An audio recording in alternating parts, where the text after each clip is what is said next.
এই মুহূর্তে যে খবরে নজর রাখবো, খিদিরপুর বাজারে ভয়াবহ আগুন।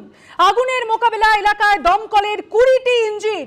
আপনাদের আরেকবার জানিয়ে রাখবো, খিদিরপুর বাজারে ভয়াবহ আগুন। এই মুহূর্তে ঠিক কি পরিস্থিতি আমরা জানবো। সরাসরি চলে যাবো আমাদের প্রতিনিধি সুকান্ত মুখোপাধ্যায়ের কাছে। সুকান্ত,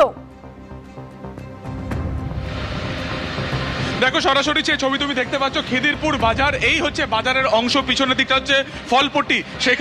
সেখানে কিন্তু একটার কিছু পরে আগুন লাগে এবং যেটা অভিযোগ সেটা হচ্ছে যে দমকল দেরিতে এসেছে, এমনটাই কিন্তু অভিযোগ। একটা নাগাদ এই আগুন লাগে এবং দমকল কিন্তু ঘটনাস্থলে আসতে অনেকটাই দেরি করে। তুমি দেখতে পাচ্ছ এই মুহূর্তে যে ছবি, বিভিন্ন যে দোকান রয়েছে বাজারে, সমস্ত দোকানে কিন্তু জিনিসপত্র সমস্ত কিছু পুড়ে খাক হয়ে গিয়েছে। দোকানের একাংশ আগুন নিভলেও বেশিরভাগ জায়গাতে কিন্তু এখনো পর্যন্ত আগুন চলছে। সরাসরি যে ছবি দেখতে পাচ্ছ তুমি, খিদিরপুর বাজার, এখানে 20টি দমকলের ইঞ্জিন এই মুহূর্তে কাজ করছে। একবার